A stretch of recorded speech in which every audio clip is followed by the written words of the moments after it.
Allahi atqakum wa tazawwadu fa inna khairaz zadi taqwa wattaquni ya ulil albab. Para alim ulama, jadi pandai, tokoh adat, tokoh masyarakat, para hadirin wal hadirat yang besar tak saya sebut gelar, yang kecil tak sebut nama, para hamba Allah yang mudah-mudahan senantiasa diberikan taufik, hidayah, rahmat dan karunia oleh Allah Tabaraka wa Ta'ala. Saya sangat bersyukur dan mudah-mudahan tuan-tuan dan puan-puan juga bersyukur atas nikmat yang diberikan kepada kita. Di pagi menjelang siang ini kita dikumpulkan di majelis yang sangat dibanggakan insyaallah oleh Allah Tabaraka wa Ta'ala.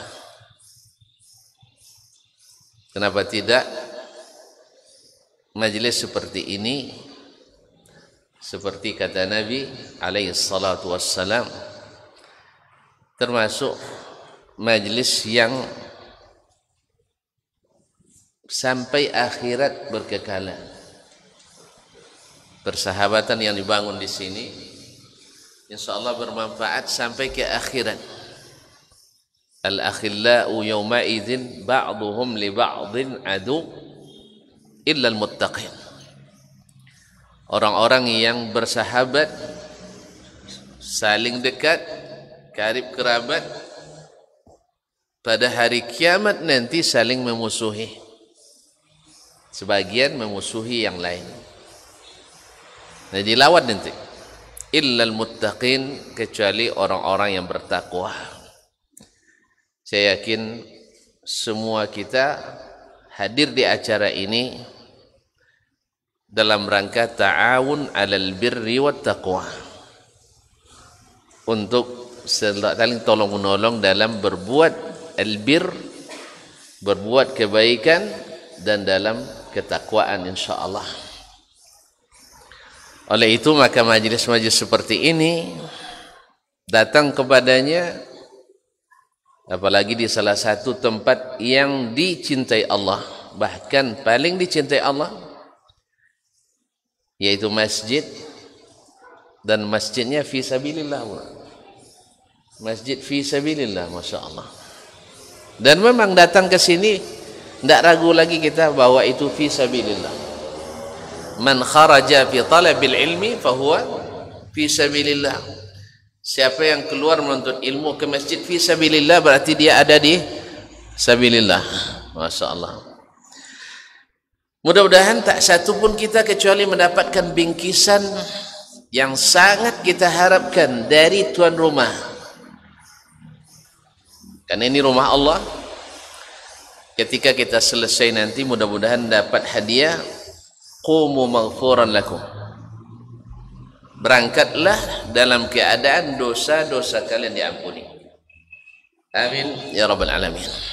Ma'asyiral kiram, selawat dan salam kepada baginda Rasulullah sallallahu alaihi wasallam tak boleh kita tinggalkan, apalagi dilupakan. Dan alhamdulillah dalam kajian ini insyaallah nama beliau sering tersebut oleh kita. Dan setiap namanya tersebut selalu bawa kebaikan untuk kita.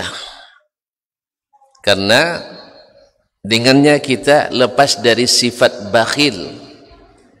Karena Nabi katakan al-bakhilu man zukirtu indahu falam yusalli alayya. Orang yang bakhil itu orang yang disebut namaku tidak mengucapkan selawat kepadaku. Makanya Imam Ahmad rahimahullah 241 mengatakan ahadzun nasi bi Rasulillah, orang yang paling beruntung dengan Rasulullah sallallahu alaihi wasallam ahlul hadis, ahlinya hadis, ashabul hadis, Kenapa? Karena mereka selalu menyebut nama Nabi alaihi salatu wassalam. Kullama dzukira ismuhu sallu alaihi. Setiap namanya disebut, maka mereka ucapkan salawat dan salam kepadanya. Nah, salawat dan salam itu menguntungkan kita. Seperti kata Imam Ibn Rajab Al-Hambali atau Ibn Al-Qayyim Al-Jauziyah, Ibn Al-Qayyim Al-Jauziyah dalam kitab Jala'ul Afham, bahwa termasuk doa yang paling mustajab adalah salawat dan salam kepada Nabi alaihi salatu wassalam. Sebab kata Nabi alaihi salatu wassalam, man shalla alayya salatan sallallahu biha alaihi asyrah. Siapa yang salawat kepadaku satu kali, maka Allah bersalawat kepadanya 10 kali. Nah, salawat dari Allah kepada kita adalah ampunan dan rahmatnya. Seolah-olah kita berkata Allahumma firli, Allahumma arhamni 10 kali, dan setiap kalinya diijabah oleh Allah tabaraka wa taala. Ma'asyiral kiram, selanjutnya ucapan terima kasih atas kepercayaan yang diberi oleh para ustadz di sini, para pengurus Masjid Fisabilillah. Mudah-mudahan menjadi kebaikan yang tercatat di akhirat dan meringankan atau menjauhkan kita dari tuntutan Allah tabaraka wa taala. Kalau bukan karena izin tuan-tuan dan puan-puan, saya tidak bisa berduduk sini. Ini bangku ini biasanya ustaz-ustaz sini yang duduk. Hari ini saya dapat kehormatan duduk sini. Ya, terima kasih sekali atas kesempatan yang diberikan. Alhamdulillah. Kedua, saya dapat banyak saudara di sini. Sudah minum tadi dah gratis. Tadi makan kue juga tidak ada catatan apanya ya. Gratis, masya Allah. Nanti siang mungkin makan lagi gratis. Mungkin saya lewat-lewat di sini besok minta minum juga gratis. Dan kalau bawa pulang, bayar atau ya. Kaum muslimin dan muslimat dirahmati Allah. Sekali lagi ini menguntungkan saya sekali. Dan yang lebih daripada itu, tuan-tuan pasti akan mendoakan saya. Kalau salah nanti, ya Allah betulkanlah dia. Dan kalau betul, ya Allah banyakkanlah orang seperti dia. Banyakkan anaknya, banyakkan ketawa tuan-tuan. Banyak anak bawa istri juga sekali. Ma'asyiral kiram dirahmati Allah. Semoga Allah berkahi kita semua. Amin. Salawat kaum muslimin dan muslimat dirahmati Allah. Andainya nasihat tidak diberikan kepada orang-orang yang berilmu, maka tuan-tuan tak perlu lagi saya berikan nasihat ini. Andai nasihat ditunggu dari orang yang tak pernah berdosa dan salah, saya tidak pantas juga memberikan nasihat ini. Andainya kalimat tausiyah tidak diberikan kecuali kepada orang yang belum pernah mengaji, tuan-tuan, orang-orang yang sudah ahli mengaji. Lalu kenapa kita bicara hari ini? Padahal di sini ustaz juga banyak. Kenapa pula saya datang jauh-jauh daripada Pekanbaru ke sini?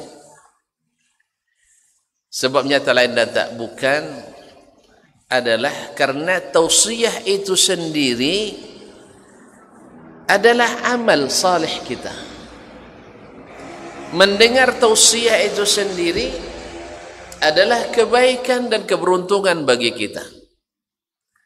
Di saat Allah Subhanahu wa taala bersumpah demi masa wal asri, demi masa, innal insana lafi khusr, sesungguhnya manusia benar-benar dalam keadaan merugi, manusia semuanya, illal ladzina amanu, kecuali orang-orang yang beriman, wa amilus salihat, dan beramal salih, wa tawasau bil haqqi wa tawasau bis sabri, dan saling berwasiat untuk tetap di atas kebenaran dan berwasiat untuk senantiasa dalam kesabaran. Ma'asyiral kiram dirahmati Allah. Jangankan kita, Nabi SAW selalu mendapatkan nasihat dari Rabbnya. Jangankan kita, para sahabatul kiram selalu mendapatkan nasihat dari Rasulullah sallallahu alaihi wasallam.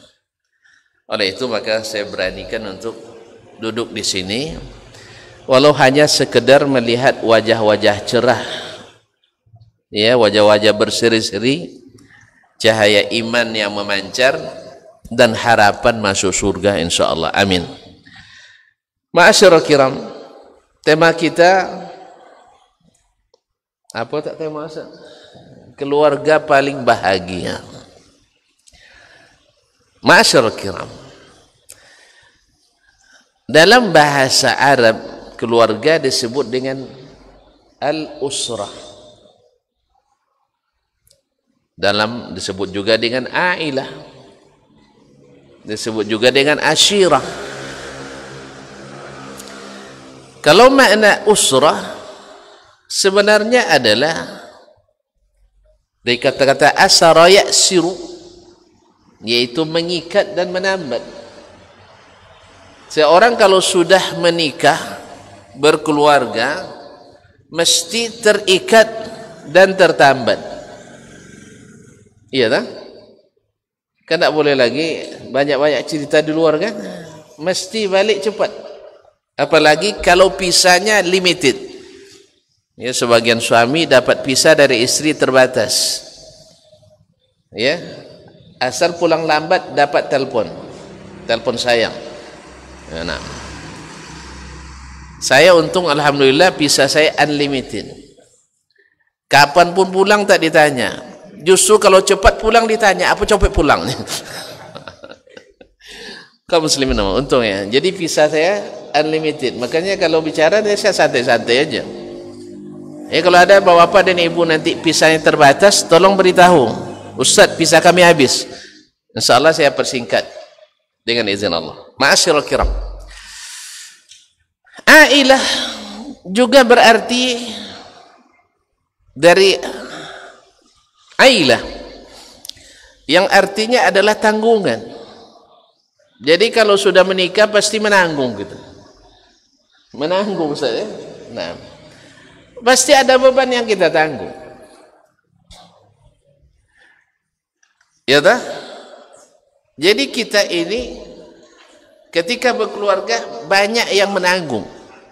Menanggung derita, menanggung nafkah, menanggung apa lagi? Hah? Perangai gitu ya, perangai gitu. Lah, baik perangai istri, perangai suami, perangai anak dan seterusnya. Nah, lalu bagaimana kita kok bisa menjadi keluarga paling bahagia? Dalam bahasa kita pun keluarga ini disebut dengan rumah tangga. Rumah bertangga. Kalau tabiatnya rumah bertangga, orang naik ke atasnya agak susah atau payah? Sama aja ya.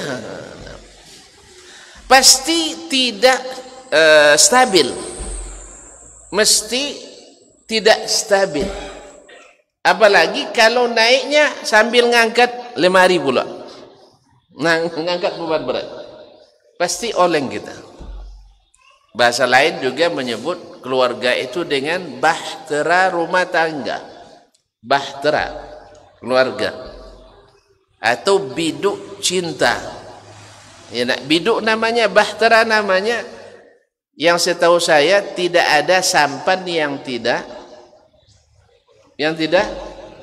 oleng. Lenggau bahasa kami. Kesini apa dong? Bahasa sini oleng aja. Masya Allah. Berarti kami punya credit point di sini. Bahasa kami lebih lengkap. Kaum muslimin muslimat, yang namanya keluarga pasti ada olengnya. Nah, bagaimana ini menjadi ahna baitin rumah yang paling tenang. As'adu usratin, rumah yang paling bahagia. Ma'asyiral kiram dirahmati Allah, sesungguhnya kita berkeluarga ini nikmat, tapi juga di dalamnya ada azab. Sebab di antara kesenangan dalam keluarga dan juga ada di antara kesempitan dan kesengsaraan keluarga. Di antaranya Nabi menyebut min sa'adatil mar'i, di antara kebahagiaan seorang itu dapat istri yang salihah dan rumah yang lapang, kendaraan yang nyaman. Ya, 3 kesenangan seseorang, kebahagiaan seseorang: istrinya salihah, rumahnya lapang, kemudian kendaraannya nyaman. Berarti kebalikannya, min syaqawatil mar'i, sengsaranya seseorang istrinya tak salihah, kendaraannya sering mogok, sering rusak, atau sama sekali tak punya kendaraan, dan apalagi rumah sempit. Ma'asyiral kiram dirahmati Allah. Tapi Nabi tidak memutlakkan itu. Ini di antara di antara kesenangan.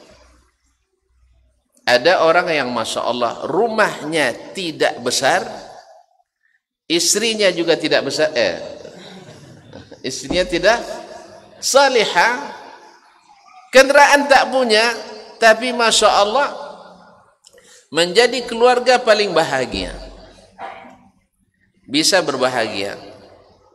Dan dalam ini banyak kisah yang kita baca, kisah-kisah nyata. Tapi berapa banyak orang yang rumahnya luar biasa luasnya, kendaraannya luar biasa mewah dan nyamannya, cuman sayang istrinya kadang-kadang terlibat narkoba. Ini juga tidak menjamin kebahagiaan. Nah, pertanyaannya, bagaimana kita bisa menjadi keluarga yang paling bahagia? Pertama harus kita ketahui siapa manusia paling bahagia di dunia ini. Orang paling bahagia di dunia ini siapa? Hah? Rasulullah sallallahu alaihi wasallam. Gimana dia tidak bahagia? Antum dapat istri 1 orang saja, masya Allah luar bahagia, luar biasa bahagianya. Sampai pada bayangkan pula, andainya 1 saja bahagia, pasti 2 lebih bahagia, 3 tambah lagi. Tapi kenyataannya baru istri kedua hilang seluruh bahagia. Mulai perang antara 01, 02. Akhirnya cari pendapat, nasihat sana sini, ada masukan baru. Harus ada wasit. Harus ada wasit, pengadil di antara keduanya. Akhirnya beristri yang ketiga. Ternyata tak selesai juga. Ya, ada seorang sopir dari Yaman tinggal di Madinah, terlibat eksiden kecelakaan di lalu lintas, mati orang yang ditabraknya. Lalu ditahan 2 pekan. 2 pekan ditahan. Pas mau dikeluarkan, dia memohon kepada pihak kepolisian, tolong lanjutkan penahanan saya. Jadi minta penahanannya bukan ditangguhkan, tapi dilanjutkan, ditamdid. Kenapa? Ternyata dia merasa nyaman di situ. Pasalnya istrinya 3 sudah lama menunggu untuk memberikan ceramah. Jadi masing-masing istrinya ahli ceramah gitu.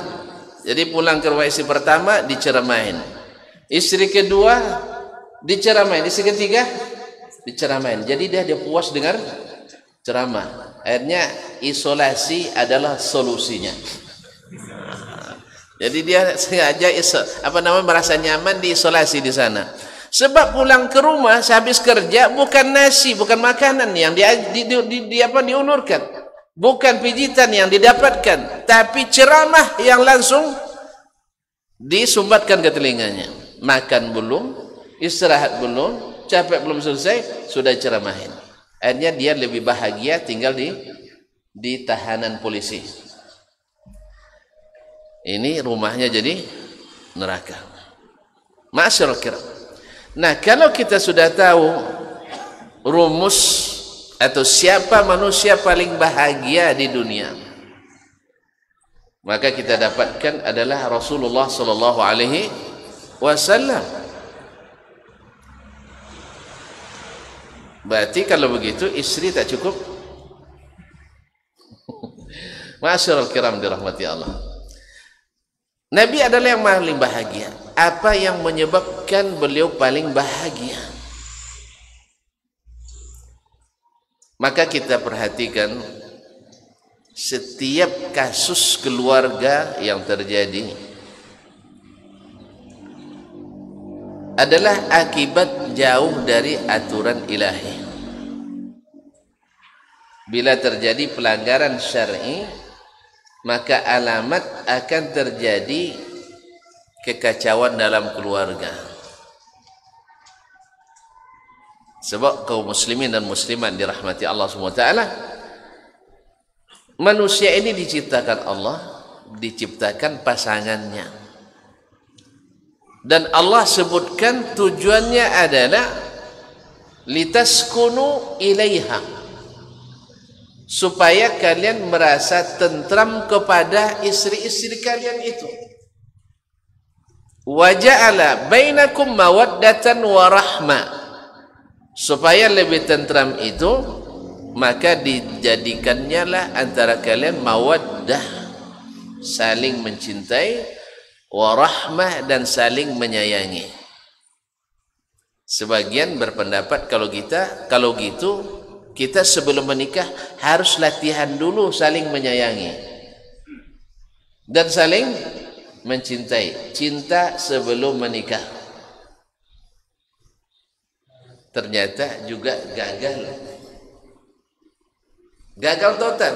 Sebab cinta sebelum menikah, selain dia haram, melanggar syariat, kedua selalu lebih sering kepura-puraan. Tidak sebenar-benarnya. Antum kalau diistelpon oleh istri, nak minta ketemu, misalnya, bang, bisa bang pulang sekejap? Kira-kira antum pulang waktu itu dengan bergaya atau biasa-biasa saja? Kalau sudah jadi istri, ini belum jadi calon istri, sudah jadi istri, ambil sepatu paling baru, baju diganti, pakai parfum, atau apa adanya pulang? Serius nih, ngakulah. Nah, pulang seperti apa dia? Kalau pas lagi megang sedang nyadap karet, dengan sadap pisau potongnya itu dibawa pulang macam itu. Sehingga istrinya tidak usah lah bang bau gitu, tidak jadi dia ngomong gitu. Nanti ajalah selesai kerja abang. La haula wala quwata illa billah. Tapi coba yang nelpon, mohon maaf, yang nelpon orang yang akan dia harapkan jadi istrinya, kira-kira dia pulang seperti itu? Pasti. Kalau tidak ada sepatu baru sewa, tidak ada dasi disewa, kadang mobil pun disewa. Sehingga kalau dulu-dulu, masya Allah, banyak yang tertipu calon mertua gara-gara calon suami anaknya bawa mobil cantik ke rumahnya ketika melamar, ternyata mobil rental. Mobil rental kan tidak mungkin diperiksa STNK-nya. Masalah setiap datang ke rumah pacarnya bawa mobil, ketika ditanya di mana kerjanya PT lagi-lagi haunya, lagi-lagi hau, apa maksudnya? Jadi stalker kemana bawa mobil tuh? Jadi dia rentani mobil di mana kerja? Di PT lagi-lagi how. Nah, lagi how. Jadi tukang parkir. Nah, ma'asyiral kiram dirahmati Allah. Dulu sering tertipu seperti itu. Jadi pacaran itu kepura-puraan. Ada teman cerita ketika kuliah di Jakarta, masih di sini anak-anak muda semua, bujang-bujang, nyewa yang namanya rumah Jakarta padat, apalagi rumah-rumah miskin orang kelas bawah. Awak termasuk dulu tadi. Nah, di sebelah nyewa orang yang baru menikah, baru sekitar 3 bulan menikah, dan orangnya yang laki cantik, yang laki ganteng, yang perempuan cantik. Dua-duanya kerja. Masya Allah, pergi sebelum subuh, pulang waktu tahajud. Indonesia ini paling rajin kerja, tapi gaji paling sedikit. Kalau Arab Saudi paling malas kerja, ya saya, gajinya paling banyak. Mana tuan-tuan yang mau? Sikit kerja, duit banyak, atau banyak kerja, duit dikit? Hah? Sikit kerja duit banyak, apalagi barakah. Karena Masya Allah mereka memang kerja tak serajin kita, tapi hak Allah ditunaikannya. Salat berhenti semuanya. Pas salat masjid tutup, masjid bukan dibuka, maksudnya pekerjaannya ditinggalkan, dari pimpinan sampai ke karyawan terendah. Jadi walaupun sedikit kerja, gajinya tetap banyak. Kalau kita tidak, pergi sebelum subuh tidak sholat subuh, pulangnya tengah malam tidak sholat, ya mungkin tidak sholat. Habis itu terima gaji, ya terima 3,5 juta, debit kreditnya. Pas setelah itu 2 menit datang debit 3.498.000. Tinggal berapa? Tinggal 2.000 utang. Allah musta'an. Ma'asyiral kiram dirahmati Allah SWT. Jadi yang kerja anak pengantin baru ini sekitar 3 bulan menikah, setiap hari berkelahi. Hilang kata-kata mesra dulu itu, cantikku, sayangku, manisku, tak ada. Neraka terus ketika bertemu. Padahal sudah pacaran 8 tahun sebelum menikah. Sejak SMA sampai tamat kuliah pacaran. Kalau gitu kan setia itu saatnya 8 tahun pacaran, setia kan? Iya kan, sudah mengenal luar dalam itu. Tapi ternyata setelah menikah, yang selama ini cinta ternyata pura-pura. Ma'asyiral kiram dirahmati Allah. Dan kawan-kawan yang di sebelah, yang bujang-bujang ini, kalau gini risau mereka menikah. Ya, dengar orang berkelahi terus, tentu tak semangat untuk nikah. Tentu nikah belum? Sudah, alhamdulillah, lulus. Yang belum menikah, angkat tangan. Kalau dengar cerita seperti ini, yang belum menikah, dengar orang sebelah, karena triplek, kedengaran terus itu. Subhanallah, risau mereka menikah. Tapi tak lama orang ini pindah, diganti lagi dengan 2 pasangan baru pula. Ya Allah, betul-betul ujian bagi anak muda di situ.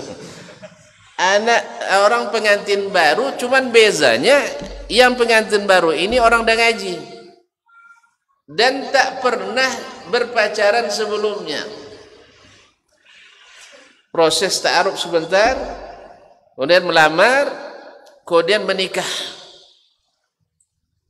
Dan istrinya tinggal di rumah tak bekerja, suaminya kerja tapi serabutan. Tapi Masya Allah setiap hari dan setiap pulang penuh dengan ungkapan mesra, cinta dan romantismenya. Sayang, permaisuriku, apa namanya, pokoknya antum paham lah, masa saya ngajar, paham sendirilah bahasanya. Masya Allah, sayup-sayup kedengaran juga dari seberang. ke yang muda-muda ini. Akhirnya mereka penasaran pula, gimana rasanya menikah. Baru tertarik. Jadi kaum muslimin dan muslimat dirahmati Allah, maka cinta sebelum menikah itu adalah neraka. Dan cinta itu sebenarnya dalam keluarga itu masuk bab al-mahabbatul muktasabah. Cinta yang mesti ditumbuhkan. Bukan cinta secara fitrah manusia. Lihat cantik langsung cinta. Ya semua kita bisa. Tapi mempertahankan cinta itu perlu iktisab. Perlu usaha keras kita. Makanya Allah katakan, waja'ala, Allah yang jadikan. Dengan usaha kalian, Allah berikan proses saling mencintai. Tapi dengan syarat masuk dari pintu yang halal. Ini tidak kadang-kadang sebelum menikah rajin kirim hadiah. Setelah menikah tak pernah kasih hadiah. Kecuali hadiah ceramah tadi. Nah, sebelum menikah sering tukar hadiah. Sampai-sampai ada ibu-ibu, papi sih sebelum menikah kita sering kirim hadiah. Sekarang kok tidak lagi? Dia jawab, mana ada orang yang memancing dah dapat ikannya kasih umpan lagi katanya. Rupanya umpan, Pak. Umpan. Itu makanya ini pura-pura semua. Itu ikan sering tertipu oleh kita, iya kan? Ya tukang pancing itu termasuk. Tukang pancing itu penipu ulung.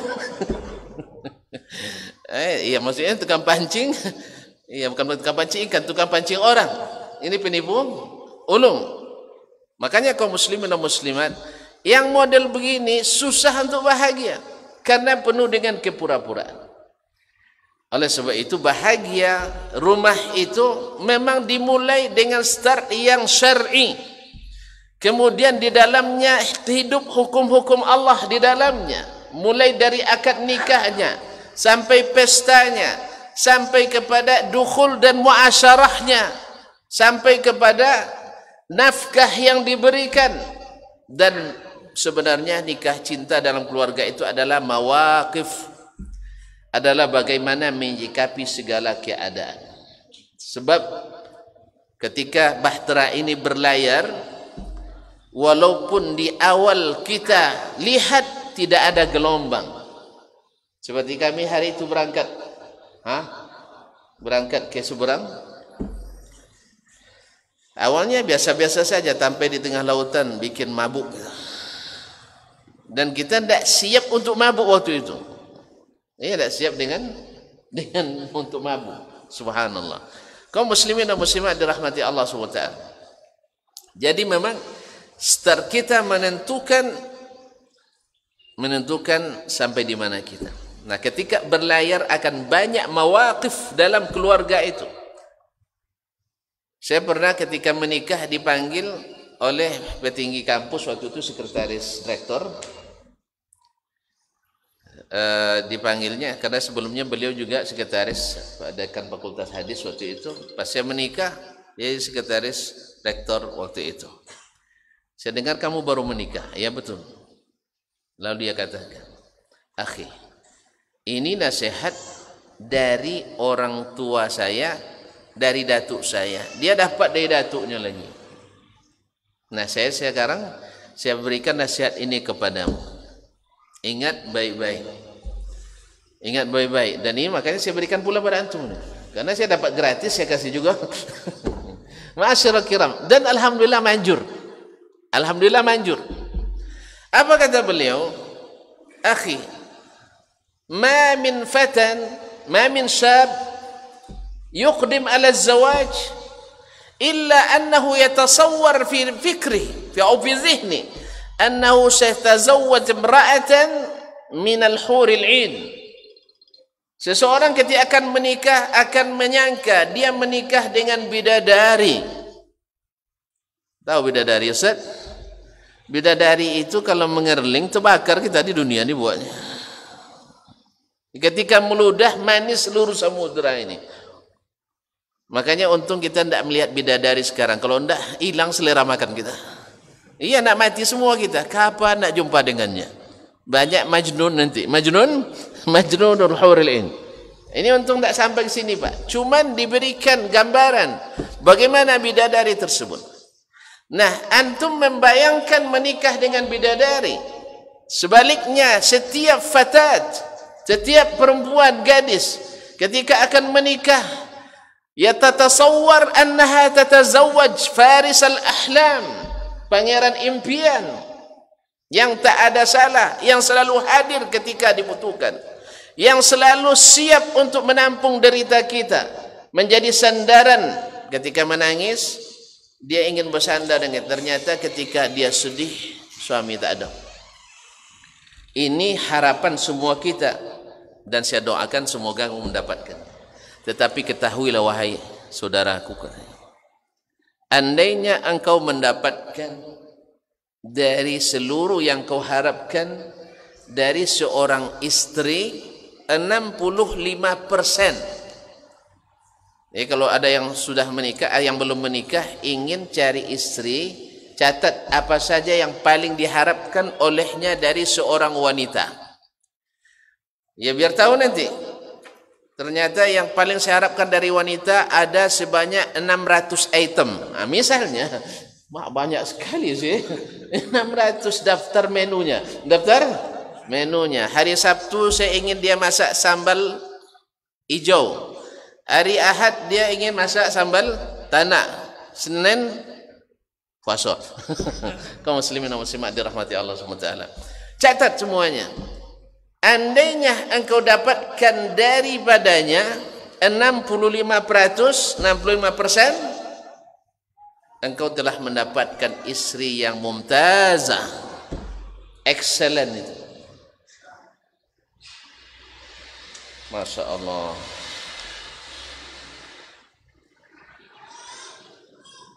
Nanti ngomongkan. Baik, silakan. Silakan.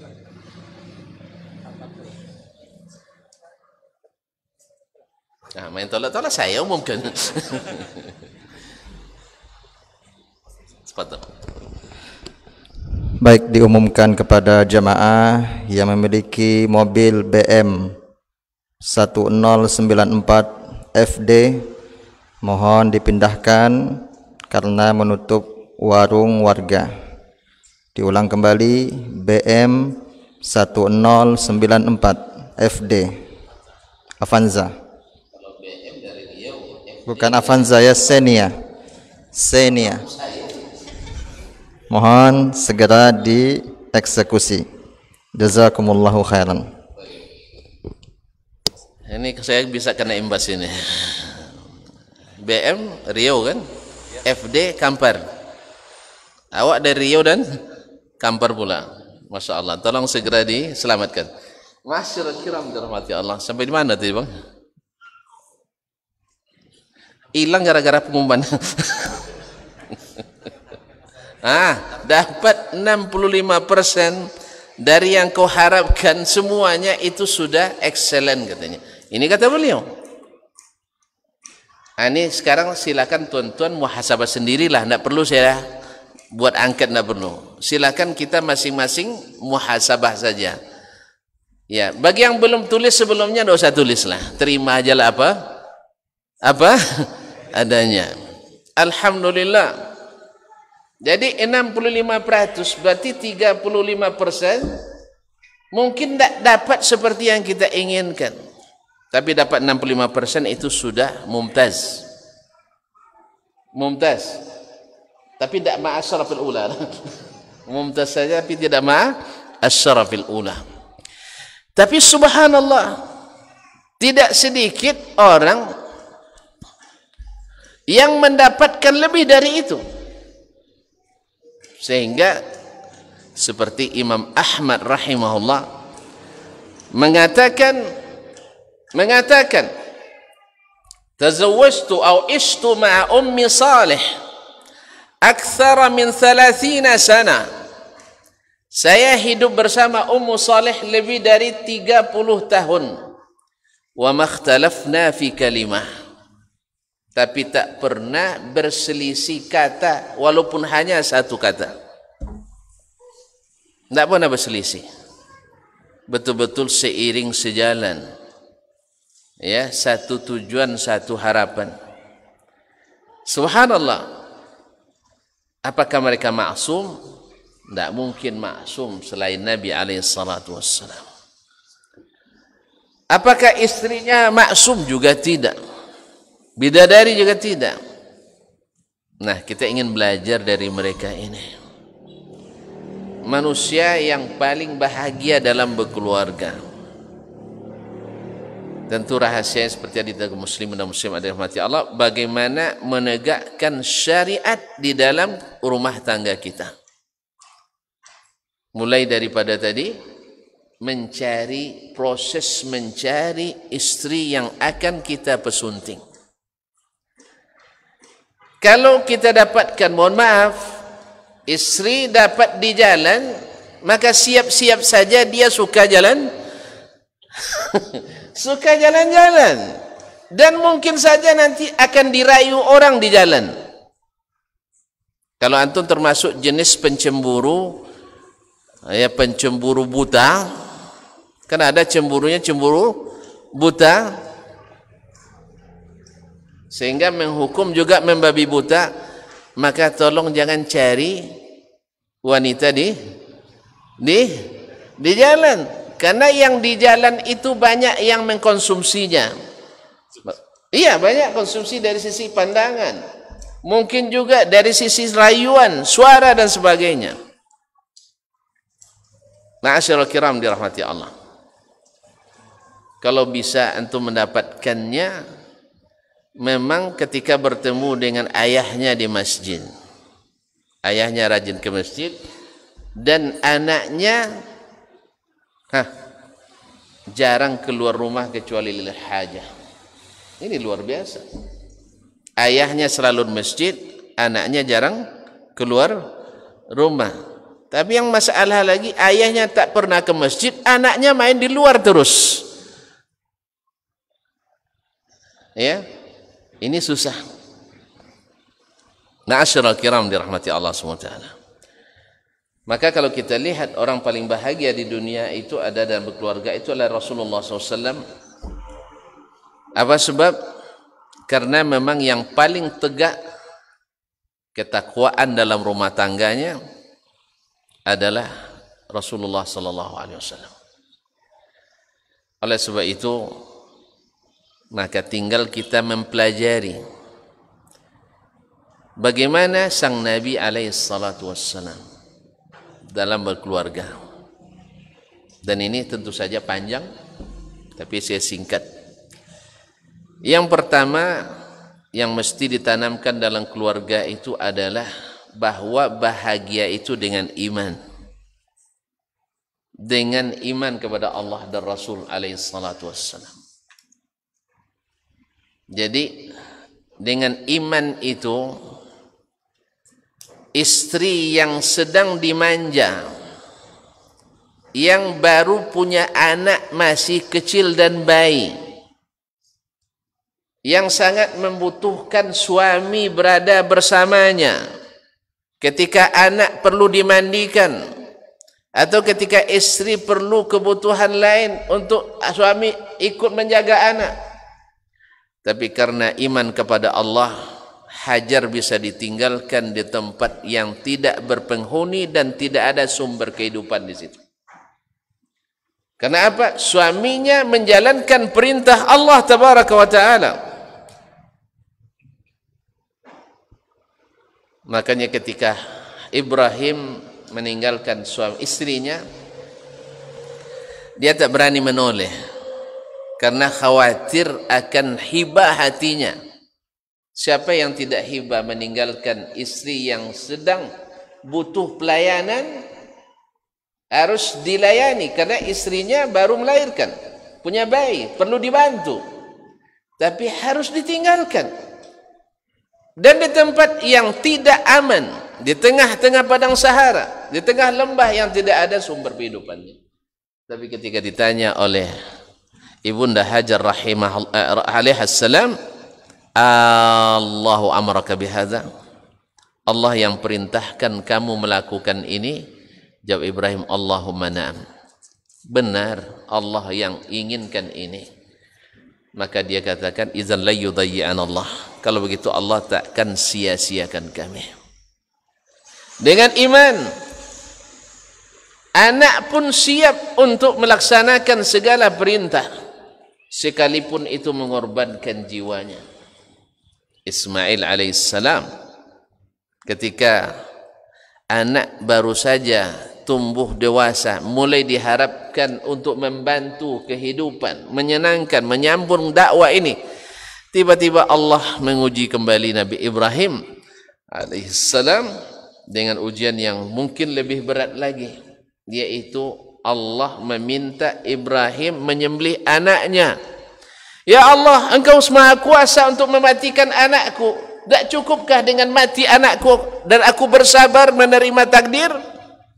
Belum. Ini kelasnya beda Ibrahim.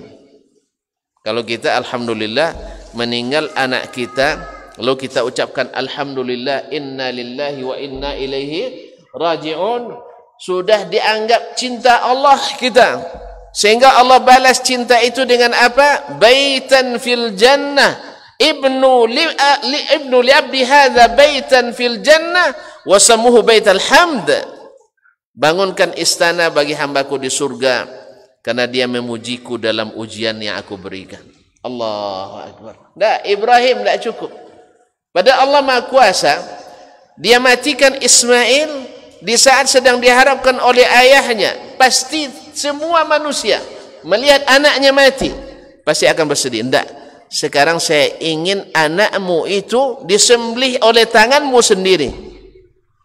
Ma'asyiral kiram dirahmati Allah, dengan penuh keimanan Ismail menjawab, ya abati fa'al ma tu'mar satajiduni insyaallahu minas sabirin. Wahai bapakku, laksanakan apa yang diperintahkan, engkau akan temukan saya dalam keadaan sabar. Allahu akbar. Makanya kaum muslimin dan muslimat dirahmati Allah SWT, menegakkan syariat dalam keluarga adalah puncak bahagia. Mereka walaupun zahirnya pahit dan getir, tetapi bahagianya itu di sini, karena mereka dalam ketakwaan. Ma'asyiral kiram yang dirahmati Allah SWT, bagaimana kita memulai sebuah keluarga sangat menentukan apa yang akan kita tuai dalam keluarga. Bagaimana kita memulai akan menentukan apa yang akan kita tuai. Ini yang kedua, kaum muslimin hidupkan syariat Islam di dalam diri atau dalam keluarga kita. Salihkan diri kita, insyaallah Allah salihkan keluarga kita. Imam Al-Auza'i rahimahullah mengatakan, wallahi inni la a'lamu taghayyura tabi'ati zawjati bal dabbati bi dzambin irtakabtuhu. Saya bisa memahami perubahan yang terjadi pada istri dan bahkan binatang tungganganku berubah gara-gara dosa yang aku lakukan. Gara-gara dosa yang aku lakukan. Makanya sebagian salaf rahimahumullah jami'an, mereka sengaja solat malam panjang-panjang untuk kesalehan anaknya, karena Allah janji yang saleh akan dikaitkan dengan orang yang saleh pula. Maka mereka menjaga kesalehan dirinya, sampai mereka ada yang melihat anaknya yang sedang tidur, wahai anakku, ya, karena engkaulah ayah berdiri di malam hari seperti ini, supaya Allah menjadikan kamu anak yang saleh, karena anak yang saleh pasti akan dijamin oleh Allah. Inna waliyallah alladhi nazzala alkitab wa huwa yatawalla salihin. Sesungguhnya yang mengurus urusanku hanya Allah yang menurunkan Alkitab. Lihat, yang menurunkan Alkitab ada kaitannya kesalehan dengan Alkitab, yaitu menegakkan kitabullah dan sunnah Rasulullah SAW dalam kehidupan rumah tangga kita. Ini yang ketiga atau yang kedua. Dan karena waktu sudah nampak bisik-bisik, saya tengok dah mulai berbisik-bisik. Ya, kertas pesan sudah sampai berantai pula. Pertanyaan banyak, jadi kita tidak boleh banyak cerita. Tidak boleh banyak cerita. Kaum muslimin dan muslimat dirahmati Allah. Yang ketiga, ma'asyiral kiram dirahmati Allah, daripada banyak menuntut hak, maka alangkah baiknya dalam berkeluarga itu menunaikan kewajiban. Istri jangan selalu membayangkan haknya yang tidak tertunaikan oleh suaminya. Ini akan mengurangi bahagia dalam keluarga pasti.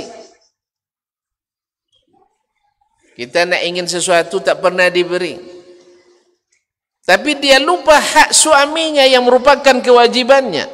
Karena sudah kalau mulai menghitung berapa untuk saya, kita sering lupa berapa hak orang pada kita. Iya, kayak begitu? Itu sudah tabiat itu. Berapa untuk saya, kita lupa memberi untuk orang lain. Dan kalau orang sudah biasa menghitung berapa untuk orang dari saya, dia akan lupa untuk menagih piutangnya sendiri. Ini tidak perlu orang sekolah tinggi, tidak. Orang-orang biasa, tak sekolah tinggi.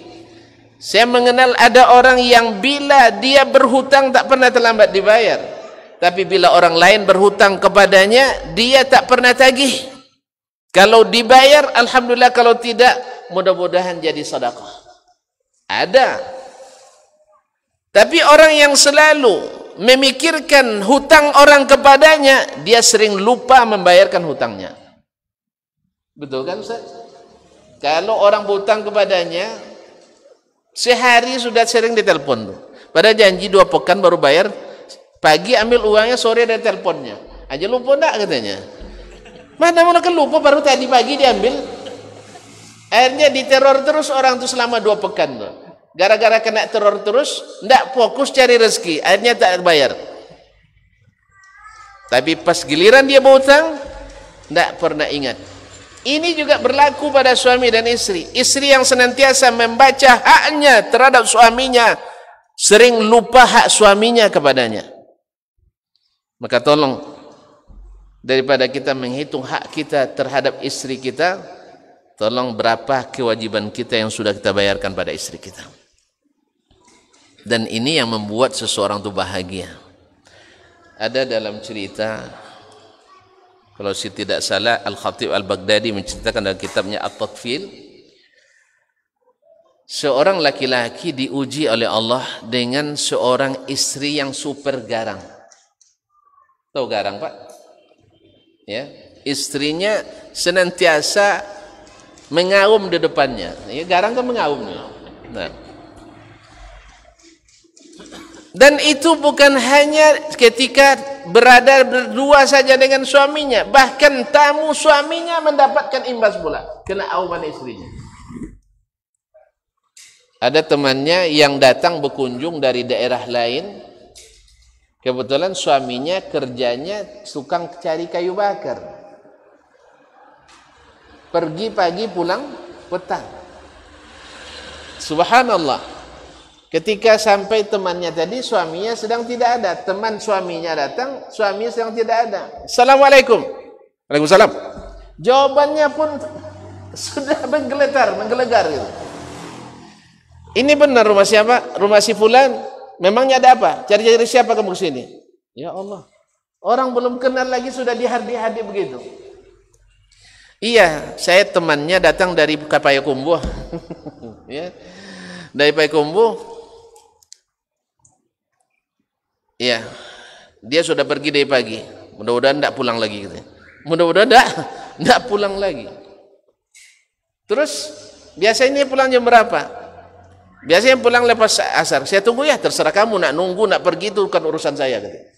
Jadi temannya yang tadi tidak kenal pun kena imbas. Garangnya luar biasa. Tapi sang suami, masya Allah, luar biasa lunaknya. Tidak pernah terpengaruh oleh garang istrinya. Coba bayangkan, pulang kerja, dia jangankan dapat makanan yang tersedia, atau air mandi yang sudah dihangatkan. Justru seperti yang kata-kata tadi, ceramah yang dapat. Kayak yang istri 3 tadi, ahli ceramah semua. Bawa penghasilan salah, tak bawa pun salah. Dikasih banyak juga salah, dikasih sedikit juga salah. Semuanya salah. Nah, ketika dia pulang, dapat temannya setelah basa-basi, suruh temannya istirahat. Dia sendiri yang masakkan makanan untuknya dan untuk tamunya. Dan suaminya istrinya ngomel-ngomel terus. Tapi dia tidak mengeluarkan satu pun kata. Dia terima. Saking sabarnya Allah ganti, ya, istrinya garang, akhirnya Allah jinakkan singa kepadanya. Jadi singa jinak kepadanya, sehingga setiap pulang kerja yang mengangkatkan kayu bakarnya adalah singa tadi. Diikatkan ke punggung singa itu, lalu dia berjalan di depannya, dia berjalan depan singa itu, diikuti sampai di rumah, dia duduk, dibuka, lalu singanya pergi. Tuan-tuan pilih yang mana? Singa yang garang atau istri yang garang? Saya biarlah singa yang garang, istri jinak. Serius ini, saya pilih istri yang jinak, biarlah singa garang. Singa garang bisa dikandangin, istri yang garang kita yang dikandanginnya. Ma'asyiral kiram dirahmati Allah SWT. Allah ganti pula, cuman gantinya belum sesuai waktu itu. Singkat cerita, 3 hari 3 malam kawannya ini bertamu di rumahnya dan pergi. Tapi kesannya seperti tadi, luar biasa sabarnya saudaraku ini. Kalau sempat saya Allah musta'an. Tapi dia enggak sabar. 2 tahun setelah itu, atau setahun setelah itu, berkunjung lagi kawan tadi. Ya, teman akrab, apapun akan kuhadapi, ya kan? Dia datang lagi, dan temannya juga sedang tidak ada di tempat. Cuman yang menjawab di dalam sudah beda, tidak garang lagi itu. Assalamualaikum. Waalaikumsalam warahmatullahi wabarakatuh. Banyak sambungnya. Iya kan? Waalaikumsalam tadi kan enggak. Tapi dia ini benar rumah si fulan, iya benar. Dia sedang pergi kerja. Nanti silakan jam menunggu ya. Tidak lama lagi beliau pulang. Semoga selamat. Berubah tadi, semoga jangan pulang. Dia berkata-kata dalam hatinya, tapi dia tahan. Ini masya Allah istri dia taubat barangkali ini. Sudah taubat. Tidak lama suaminya pulang. Cuman hari ini tidak ada lagi singa yang membantu. Dia sendiri yang panggul bebannya. Tapi karena kawannya sedang capek, yang tadi tidak menanya-nanya, bertamu di sana. Pas masuk ke rumah, kan orang sana kan adatnya kan ditunggu dulu suami baru masuk kan. Masuk rumah, alhamdulillah makanan sudah tersedia, masya Allah, dan ucapan selamat, marhaban, ahlan wa marhabannya, masya Allah, istri kepada suami. Jadi kawan ini bertanya-tanya dalam hatinya, sampai 3 hari tidak tertahan lagi. Dia mohon maaf saya nak pulang, tapi saya nak bertanya, tolong jangan tersinggung tak kawan, katanya. Iya. Kenapa? Tahun lalu saya mengucapkan salam aja di Hardi sama istrimu, tapi tahun ini masya Allah ramahnya luar biasa. Yang kedua, tahun lalu kamu ditemani singa, sekarang kok nggak ada singa, yang mati ya? Dibilangnya, alhamdulillah akhi, kemarin tuh saya dapat istri yang garang, sehingga Allah ganti dengan singa yang jinak. Sekarang istri saya yang garang itu sudah mati, dapat istri yang jinak begini, akhirnya singa kembali garang. Singa kembali garang karena istrinya sudah lembut. Jadi kaum muslimin dan muslimat dirahmati Allah, ini kesabaran. Jadi jangan minta hak kita, karena hak kita itu pasti akan diberi bila kita benar-benar laksanakan haknya kepada kita. Ini terbalik. Kita lebih sering meminta hak kita ditunaikan dan melalaikan hak istri atau suami untuk diberikan. Itulah al-jaza' min jinsil amal. Kalau kita nuntut hak, dia nuntut hak juga. Kalau kita nuntut setiap pulang air hangat disiapkan untuk mandi, dia akan nuntut pula setiap hari raya pulang ke rumahnya. Awak istri orang Papua pula jauh kan? Makanya jangan tuntut haknya. Kalau kita nuntut dia untuk masa enak-enak, dia juga nuntut kita untuk bawa dia jalan enak-enak. Awak piti tak ada. Jelek itu kaum muslimin dan muslimat dirahmati Allah. Kemudian kalau antum minta dipijitin misalnya capek bekerja, sudah berapa kali antum memulai mijit dia? Ini pas minta dipijitin langsung tidur kita. Abang besok aja lah katanya. Atau adik besok aja. Kapan antum yang memulai? Sini bang atau sini dek, saya pijitin. Habis itu jangan langsung tidur. Kalau udah ngantuk-ngantuk rasanya, sekarang abang lagi atau sekarang adik lagi. Jadi kita berikan, makanya bahasa pendidikannya jangan lebih sering memberi hukuman daripada memberi apresiasi. Coba lihat Nabi SAW. Mana yang lebih sering mengapresiasi istrinya atau memarahi istrinya? Bilang aja nggak tahu. Kaum muslimin. Nabi SAW seperti kata Ummul Mukminin Aisyah radhiyallahu taala anha, maka Nabi SAW yaghdabu li nafsi.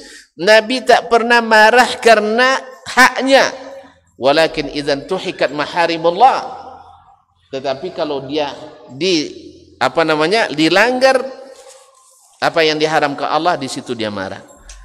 Makanya ketika Nabi sedang bertamu ke rumah Nabi sedang menerima tamu di rumah salah seorang istrinya, istri yang lain dengan niat baik ingin membantu, dikirimnya makanan. Dapat mengirim makanan dari siapa? Dari si fulana. Ini katanya pas giliran saya dia juga nak. Akhirnya dipukulnya nampan tersebut, jatuh berserak makanan, pecah itu nampan. Kira-kira kalau tuan-tuan yang seperti ini gimana? Cari langsung mertua, ini anak lu harus diurus katanya. Mertua pula dikata-katain. Nabi tidak alaihi salatu wassalam. Dia hanya bilang gharat ummukum, ibumu sedang cemburu. Biasalah wanita cemburu. Lalu Nabi hanya memberikan hukuman kecil, diambilnya nampan milik istri yang memukul, dikembalikan kepada istri yang dipukul nampannya. Selesai masalah? Selesai? Tidak ada. Nabi tidak biarkan ini perkara besok dendam membara antara kedua istri ini. Awas ketemu nanti. Saya pukul pula kamu. Kamu pukul nampan saya pukul jidatmu. Tidak ada. Karena Nabi tak marah dia. Luar biasa tuan-tuan. Di depan teman-teman kita, di depan anak buah kita, istri kita memarahi kita. Siap? Siap? Begitulah orang-orang tersebut akhirnya menjadi orang-orang paling bahagia dalam keluarganya. Karena lebih sering memberikan hak daripada menuntut kewajiban istri atau suami kepadanya. Dan pasti kalau masing-masing memikirkan keinginannya dan lupa keinginan istri atau suaminya, alamatlah masing-masing akan egonya naik dan tanazulnya kurang. Artinya mementingkan pasangannya akan berkurang. Dan ini tentu saja karena tidak mengacu kepada syariat yang diturunkan dan contoh yang diteladankan oleh baginda Rasulullah sallallahu alaihi wasallam, sampai-sampai Nabi menyampaikan kaedah berumah tangga yang harus kita ikuti. Khairukum khairukum li ahli. Yang terbaik di antara kalian adalah yang terbaik pada keluarganya. Wa ana khairukum li ahli. Dan aku adalah yang terbaik di antara kalian kepada keluargaku. Kaum muslimin dan muslimat dirahmati Allah SWT, ya, intinya adalah tegakkan hak Allah, maka Allah akan tegakkan hak kita. Tegakkan hak Allah, Allah akan tegakkan hak kita. Maka jalankan yang Allah perintahkan, jauhi yang Allah larang, maka insya Allah kita akan diberikan Allah kebahagiaan yang luar biasa. Bukan tanpa kendala, Sebab naik kapal bahtera tanpa gelombang tidak asyik. Ya tak? Hah? Kalau ke rumah tak ada tangga kurang sehat. Makanya rumah bertangga dulu orangnya sehat-sehat. Sekarang rumah terbayak di bawah orangnya banyak stroke. Kenapa? Kakinya jarang melangkah pada olahraga. Kalau dulu bertangga kan orang jarang yang berpenyakit. Makanya tangga itu harus ada. Dan gelombang itu harus ada. Tapi jadikan dia sebagai penyenang dalam kehidupan. Ibarat garam, masin kalau dimakan sendiri tapi dicampur dengan makanan yang lain, dia menjadi penyedap. Dan oleh itu, jangan kebanyakan garam pula. Kalau kebanyakan garam, tambah airnya, tambah kuahnya. Atau lapang-lapangkan hati kita. Seperti saudara kita tadi. Bahkan ada orang yang mengetahui aib istrinya, ada aib pada kulit istrinya, dia rela untuk sepura-pura buta selama 20 tahun lamanya. Pura-pura buta 50 tahun. Dan suami istrinya enggak tahu. Dikiranya benar-benar buta dia. Sebab apa?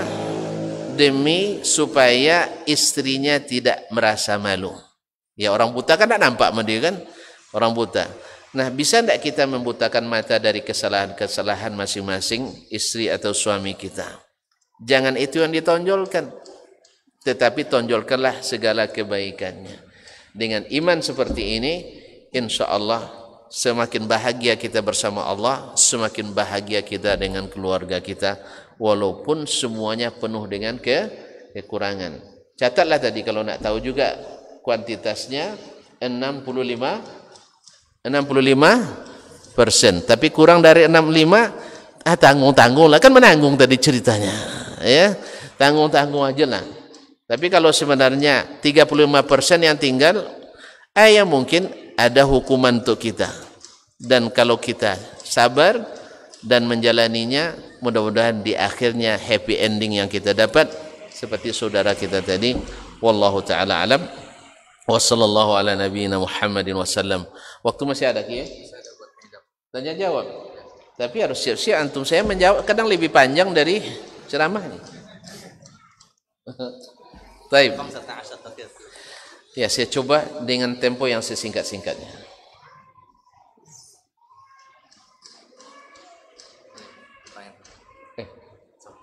Ini untuk saya sekali. Oh enggak. Bagaimana cara bertobatnya suami istri yang diawali dari zina? Innalillahi wa inna ilaihi rajiun. Kaum muslimin dan muslimat dirahmati Allah. Semoga Allah mengampuni kita semuanya. Zina itu kaum muslimin memang dosa syirik lebih berat. Tetapi orang yang berlaku syirik setelah taubat hilang dosanya. Hilang. Tidak ada orang bilang kamu mantan musyrik, enggak ada. Tidak diungkit-ungkit orang lagi. Ya kan? Tidak ada ungkit-ungkit lagi, kamu syirik, tidak ada. Tapi kalau zina, walaupun sudah bertobat, sudah jadi keluarga salihah, tapi pasti akan diungkit-ungkit orang lain. Oleh sebab itu saya mengingatkan diri sendiri, kemudian saudara dan saudariku semuanya, mari kita menjaga diri kita, anak-anak kita. Makanya nasihat saya selalu kepada orang tua untuk segera menikahkan anaknya sekalipun masih dalam kuliah dan sekolah. Tapi dengan catatan, ketika anak kita menikah jangan tolak tiga dia. Kamu kalau mau menikah hidup sendiri, ya, cari nafkah sendiri, nafkahi istrimu sendiri. Ya gimana? Dia juga belum beristri pun masih butuh bantuan kita, apalagi setelah beristri. Makanya kaum muslimin dan muslimat, anak yang sudah menikah, anak kita juga. Daripada kita menghabiskan uang dia berbuat dosa, lebih baik kita tetap kuliahkan dia dalam keadaan berpahala. Bukankah menikah itu ibadah? Ibadah kan? Makanya saya umumkan, saya sampaikan ke anak saya, kamu kalau menikah silahkan, tetap saya kuliahkan, biayanya full, mungkin saya tambahkan. Istrimu mau kuliah, saya kuliahkan. Mertuamu mau kuliah, saya kuliahkan. Tidak ada cerita. Dan insya Allah kaum muslimin dan muslimat, yang namanya laki-laki fitrahnya selalu ingin berusaha sendiri. Itu fitrah laki-laki. Kecuali yang sudah berubah fitrahnya. Iya tak? Seasal laki-laki pasti ingin cari duit. Ya, kecuali yang salah pendidikan oleh orang tuanya. Makanya kaum muslimin dan muslimat dirahmati Allah, bukan mendidik anak dengan cara kalau kamu menikah berhenti kuliah. Terus anak orang yang diangkutnya ke sana kemari, dosa siapa? Dosa kita. Apalagi anak perempuan kita. Anak perempuan lebih parah lagi. Kadang digarap orang, habis itu ditinggal sama kita aibnya. Makanya anak perempuan lebih lagi. Kalau memang mau kuliah, kuliahkan. Suaminya kuliah, kita kuliahkan. Ini takut antum apa kata orang nanti beli menantunya. Biar beli tidak ada masalah. Berarti berharga daripada gratis saja tidak berharga. Lebih baik dibeli. Ini hanya alasan-alasan yang dibuat oleh kita supaya anak dilambatkan menikah padahal semua terbuka di depannya. Akhirnya terjadi apa yang terjadi? La qadarullah. Nah, bagaimana bertobatnya orang yang dulu berzina? Ya, taubat kepada Allah tidak banyak prosedurnya. Taubatnya adalah dengan menyesali perbuatan tersebut dengan sebenar-benar menyesal. Yang kedua, meninggalkannya, jangan dibuat-buat lagi, bahkan jangan dibayang-bayangkan lagi. Yang ketiga adalah meninggalkan pekerjaan itu. Berazam tidak akan kembali kepadanya dan memohon kepada Allah diampuni dosa tersebut. Nah, bila menikah dalam keadaan hamil perempuannya, ini masalah yang diperselisihkan oleh ulama, walaupun dalam kompilasi hukum Islam, hukum positif Indonesia disahkan oleh undang-undang, tetapi ini pendapat sebenarnya marjuh, pendapat yang tidak rajih, yang lemah. Justru dengan alasan untuk menutupi aib, akhirnya orang berani menikah sebelum berani berzina sebelum menikah. Karena toh kita akan dinikahkan juga. Bahkan mohon maaf, mereka memulainya sehari menjelang akad nikah. Apalagi dengan istilah-istilah pra-wedding sekarang. Dan sayangnya dalam pelatihan pra-wedding, pra-wedding apa saja wedding ya? Logat Jawa pula ini. Pra-wedding, ya. Kadang-kadang pembimbing kita kayaknya kurang jeli.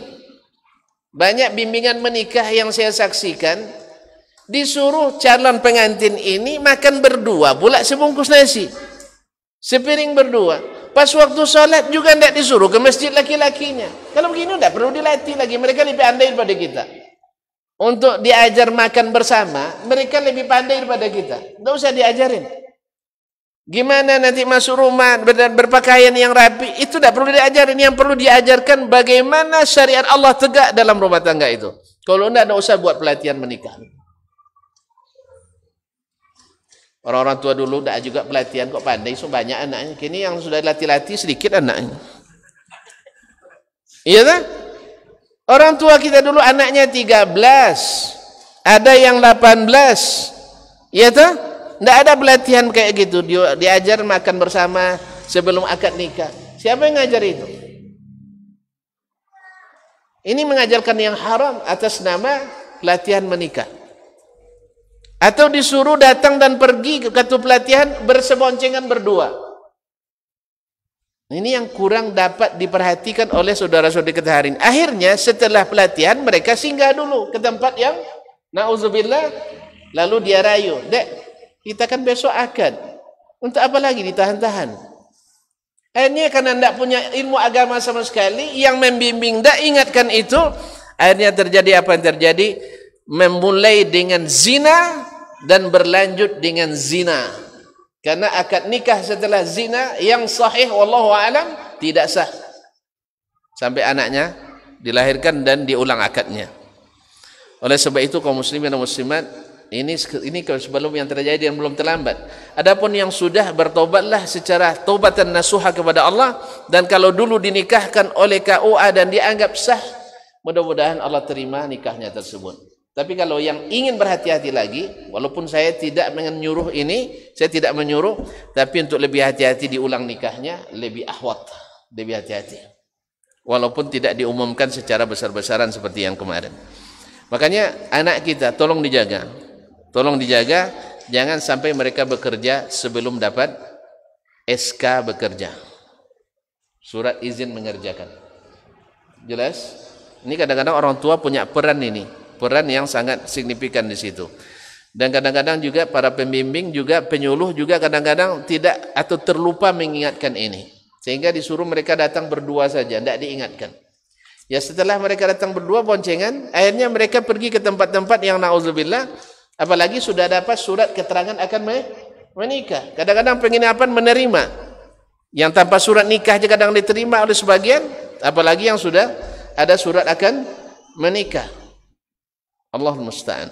Maka tolong kaum muslimin dan muslimat yang bertugas di bagian penyuluhan menikah ini lebih penting diperhatikan daripada mengajar mereka bagaimana cara makan, cara minum, cara boncengan, cara dan sebagainya. Itu tak dibaca pun pandai sendiri nanti.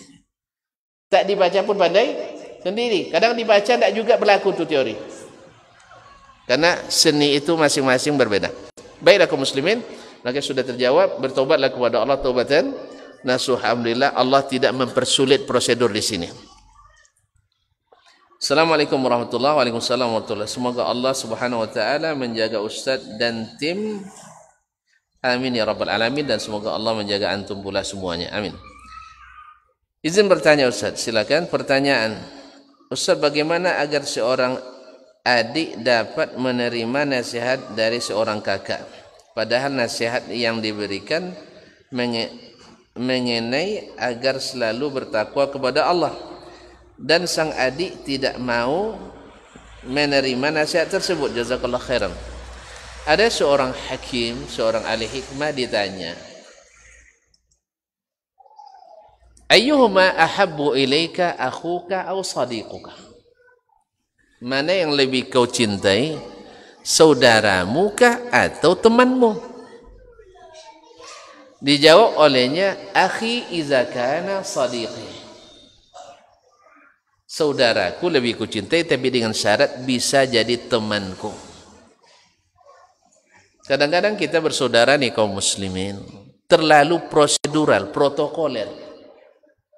Asal datang abang nomor satu, yang lain diam, tak boleh bicara. Siap gerak. Jadi tidak cair suasana antara abang dengan kakak. Abang dengan adiknya, antara saudara dengan saudara. Nah, yang harus kita lakukan adalah jadikan saudara itu bisa menjadi teman kita. Artinya ada keterbukaan di antara kita, nyaman bertemu dengannya. Ini enggak, datang abangnya adik pergi, pulang kakak adiknya abangnya lari. Ada begitu kan? Karena tidak bisa berteman. Nah, yang seperti ini susah untuk menerima nasihat. Yang kedua, kaum muslimin dan muslimat, nasihat itu tidak selamanya dengan kata-kata. Tidak sedikit nasihat itu dengan sikap.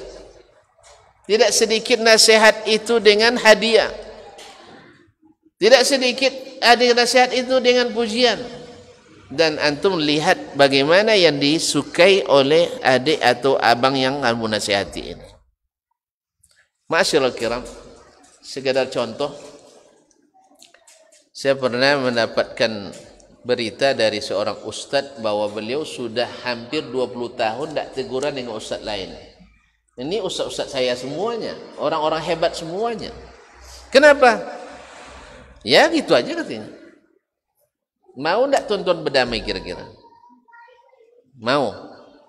Taib, sekarang mana di antara tuan-tuan yang lebih tua?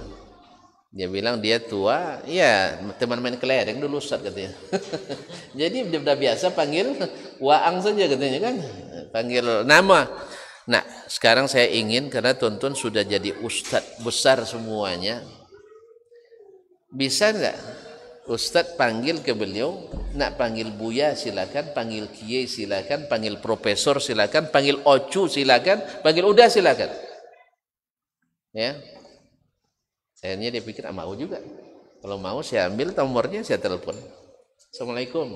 Salam. Saya puji pula dengan buya.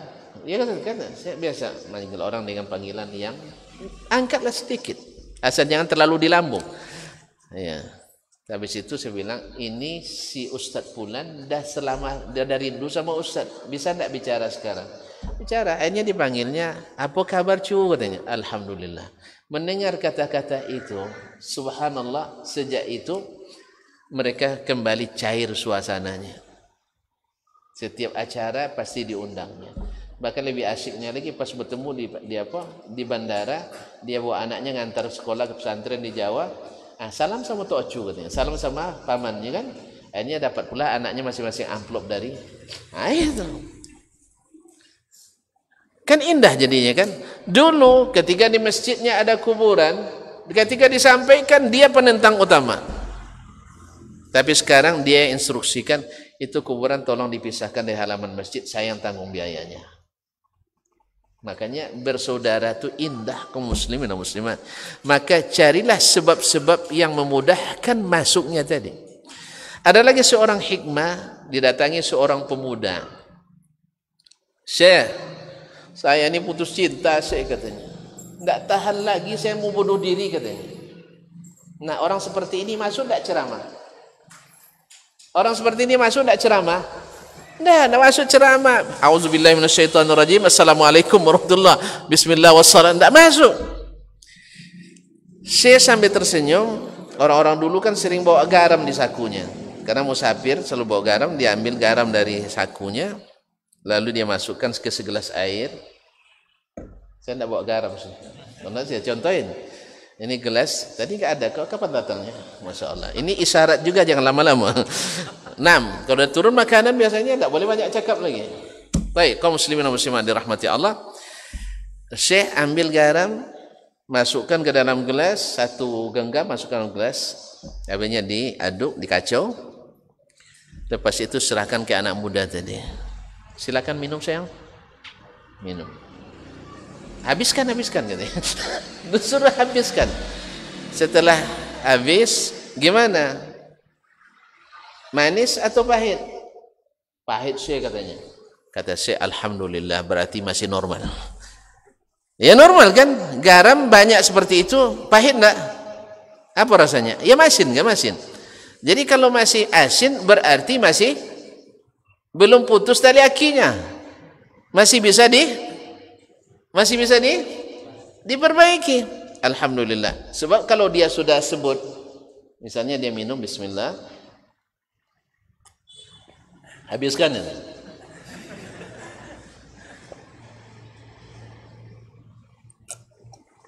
Alhamdulillah.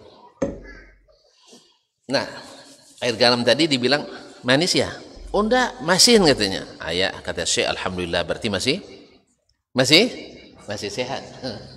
Kalau masih sehat kan masih bisa masuk nasihat kan? Masih sehat. Lepas itu Syekh ajak dia ke tepi telaga yang airnya jernih. Tinggal ngambil begini. Suruh duduk di bangku dulu.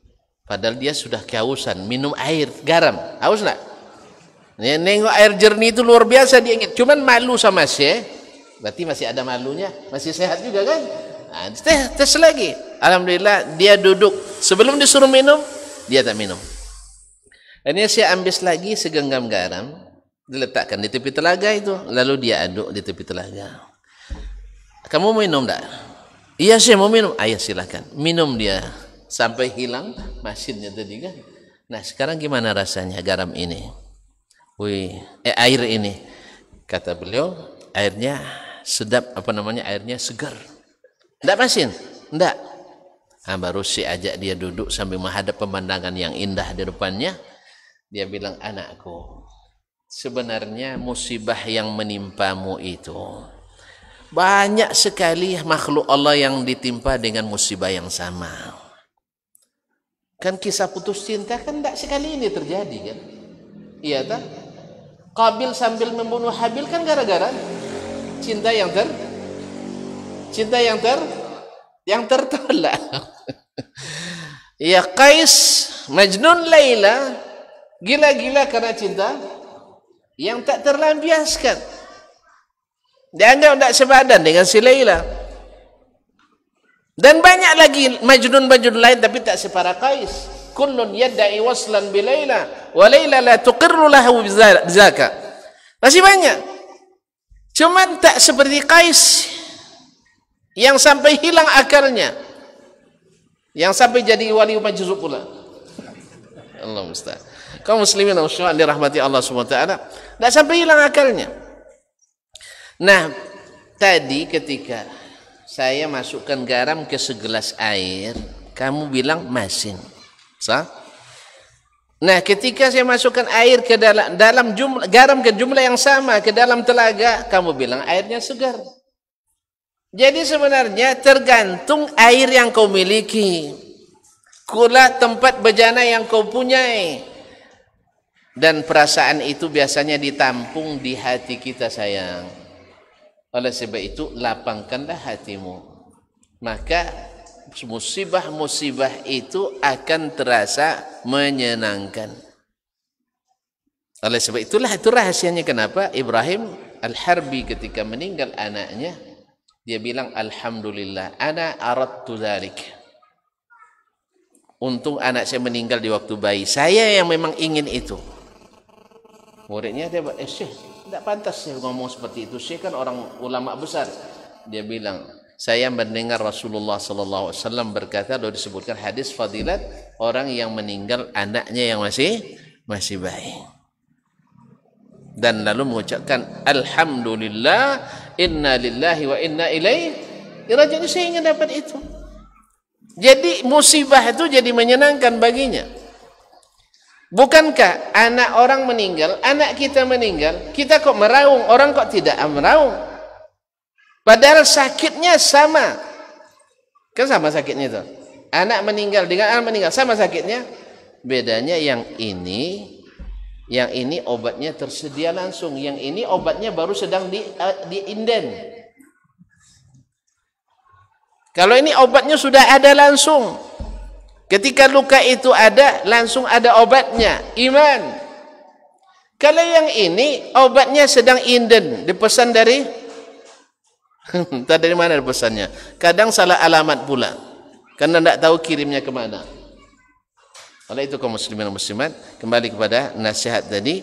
Kadang-kadang nasihat itu tidak cukup dengan perkataan saja, dan tidak mesti diberikan ketika sedang terjadinya kesalahan. Justru itu lebih parah kadang.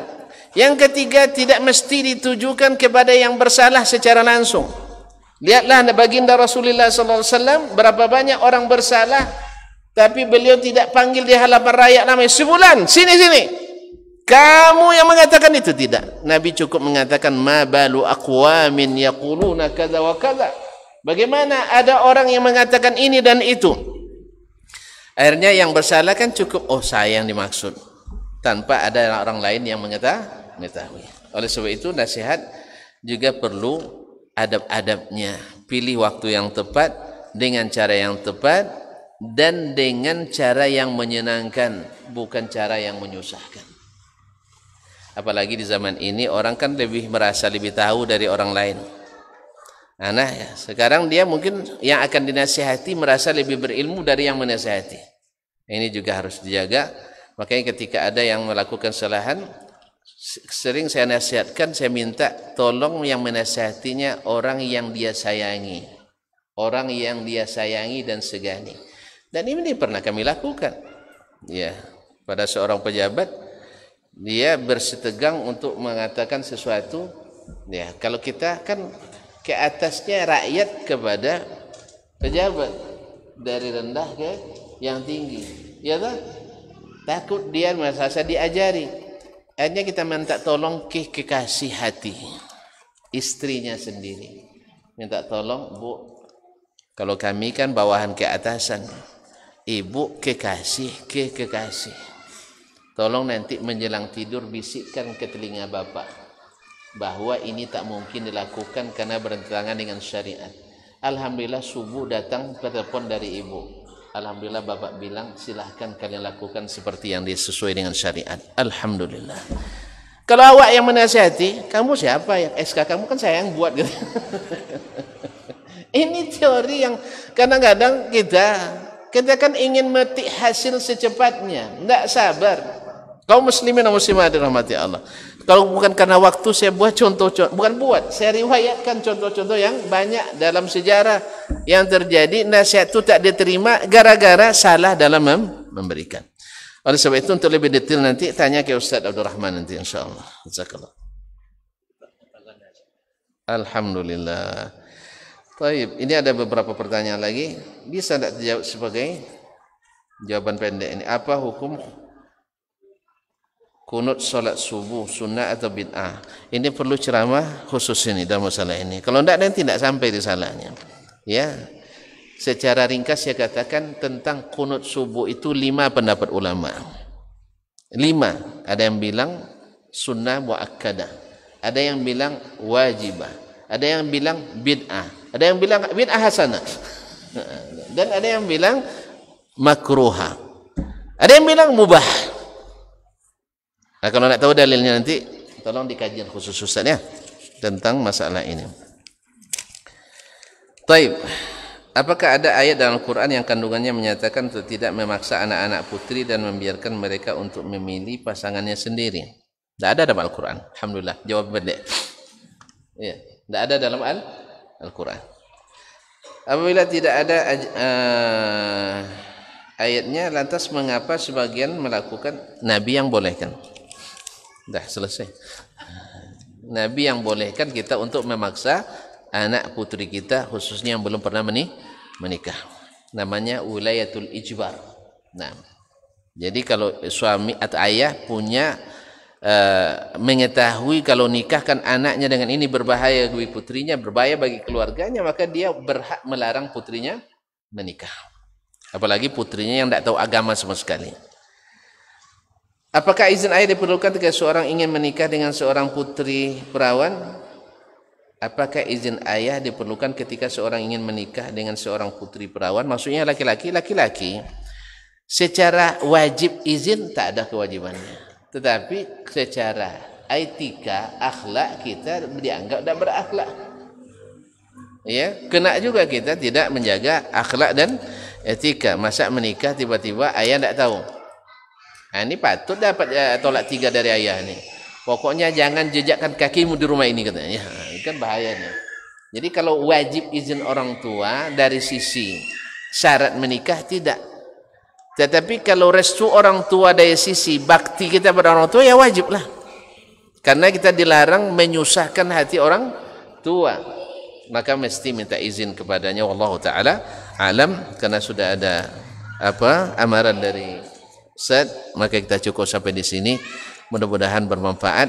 Banyak sekali kekurangannya karena saya tidak sebutkan semuanya, tetapi mudah-mudahan yang sedikit ini bila dikembangkan, insyaallah Allah mudahkan kita mendapatkan keluarga yang paling bahagia dengan izinnya tabaraka wa taala. Terima kasih dan mohon maaf. Mudah-mudahan ada waktu lain kita berjumpa kembali. Subhanakallahumma bihamdik asyhadu an la ilaha illa ant astaghfiruka wa atubu ilaik. Wassalamualaikum warahmatullahi wabarakatuh.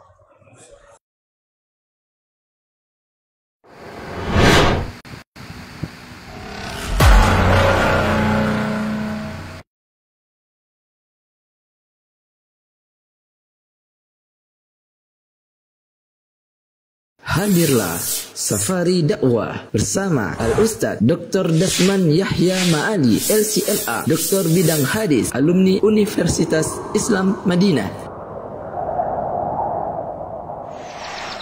Masjid Umi Alahan Panjang, terlanjur sayang, Ba'da Maghrib sampai dengan selesai, Kamis 19 Zulhijjah 1442 Hijriah atau 29 Juli 2021. Masjid Baitus Sofa, Talang Babungo, Jumat 20 Zulhijjah 1442 Hijriah atau 30 Juli 2021. Kedudukan as-sunnah dalam syariat Islam, ba'da subuh sampai dengan selesai. Masjid Al-Munawwarah Nagari Labuh Batu Sangkar, amalan yang berkualitas, khutbah Jumat.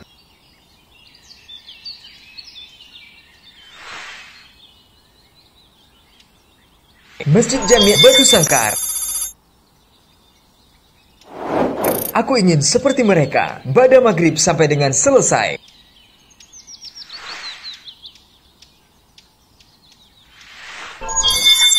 Masjid Nurul Falah 5 Kaum Batu Sangkar, Sabtu 31 Juli 2021, Pemuda Sejati, pada subuh sampai dengan selesai.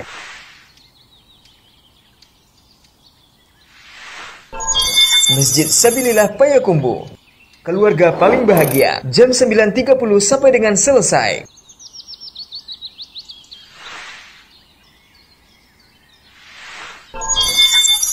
Masjid Al-Fat Payakumbuh, jihad terbaik adalah menuntut ilmu, ba'da zuhur sampai dengan selesai.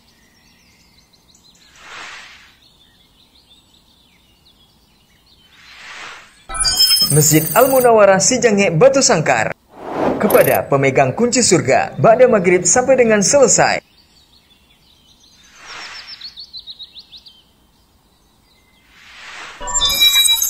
Masjid Rau-Rau Batu Sangkar, Ahad 1 Agustus 2021, tentukan pilihanmu, ba'da subuh sampai dengan selesai.